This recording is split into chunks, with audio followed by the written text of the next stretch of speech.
Hello दोस्तों, कैसे हैं आप लोग। उम्मीद करता हूं अच्छे ही होंगे। आप लोगों का स्वागत है आपके इस channel real story with Shubham में। हमारा देश भारत को आज़ाद हुए 75 साल हो गए, लेकिन क्या हम लोग जानते हैं आज़ादी के समय 1947 में भारत कैसा था, किस तरह से लोग गुजारा करते थे, महंगाई कितनी थी। आज मैं इन्हीं सबों पे बात करूंगा। तब तक आप लोग प्लीज़ लाइक और सब्सक्राइब कर दीजिए, जिससे कि आप लोगों के पास और भी नई कहानी आती रहे।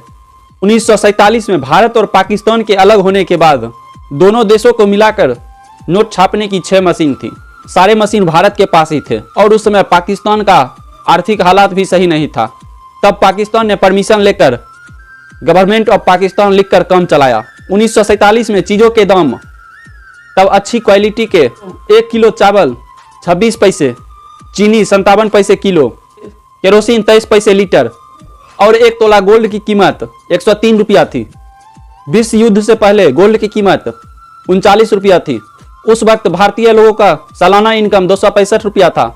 इतनी कम कीमत होने के बावजूद भी उस वक्त लोग अच्छे से जी नहीं पा रहे थे, क्योंकि उन लोगों की सालाना इनकम बहुत कम थी।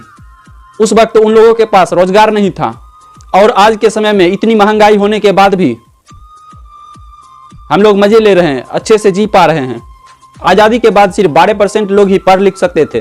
पूरे देश में 5000 हाई स्कूल, 600 कॉलेज और 25 यूनिवर्सिटी थी।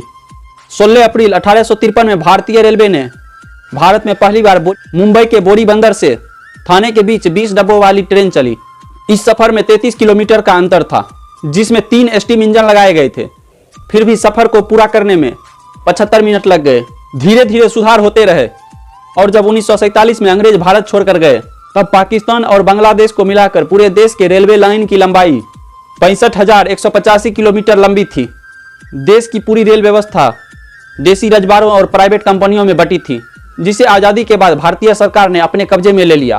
किराए की बात करें तो पाई से लेकर कुछ आने तक था। 1947 में बॉम्बे में कुल 204 ट्रेनें दौड़ती थी। बॉम्बे शहर की आबादी उस वक्त करीब 16 लाख थी। बॉम्बे की सीमा उस वक्त सिर्फ अंधेरी तक ही थी। उसके बाद का इलाका आउट ऑफ बॉम्बे में गिना जाता था।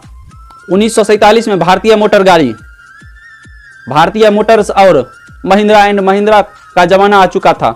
उस समय यातायात के लिए open, double decker, single decker बसें चलती थी और किराया कुछ 4 आने के आसपास था। और पेट्रोल के दाम उस समय 41 पैसे लीटर थी। फिर भी उस समय की सरकार घाटे में नहीं जाती थी। और आज 75 साल बाद पेट्रोल 107 और 110 रुपये हैं, फिर भी भारत सरकार घाटे में ही रहती है। अब आप बोलेंगे महंगाई बढ़ी, काम भी हुआ पहले से ज़्यादा। उस हिसाब से अमेरिका जैसे देशों में 1000 रुपये लीटर मिलना चाहिए। नेपाल जो भारत से कहीं पीछा है, फिर भी वो अपने देशों में पेट्रोल बहुत कम कीमतों में बेचता है। 1928 में अमेरिकन कंपनी जनरल मोटर्स का भारत में आगमन हुआ था।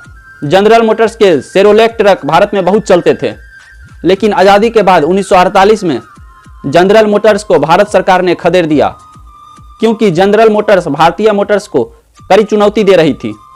1947 में भारतीय विमान व्यवहार Indian National Airways, Kalinga Airways, Mission Airways, Ambika Airways, Air Service of India, Bharat Airways जैसी और भी कई एयरवेज कंपनियां थी, जिसको बाद में भारत सरकार ने इंडियन एयरलाइंस नाम दे दिया।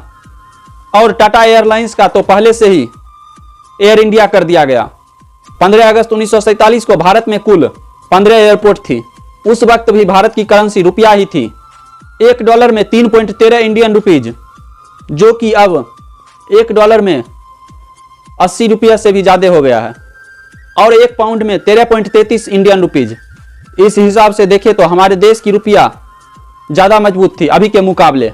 टेक्नोलॉजी के इस दौर में fridge, washing machine, internet, mobile जैसा कुछ भी नहीं था। इस वजह से तब के लोगों की जिंदगी इस समय के दौर से कहीं ज़्यादा अच्छी थी। 1947 में आज़ादी के बाद भारतीय प्रोड्यूसर्स ने कुल 283 फिल्में बनाई और एक फिल्म करीब 1.5 लाख रुपया में बनी थी।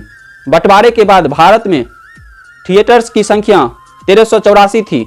वही पाकिस्तान में 117 थिएटर्स थे। तो चलिए हम लोग अगली कहानी में मिलते हैं। आज के लिए धन्यवाद। लाइक और सब्सक्राइब करते जाइएगा।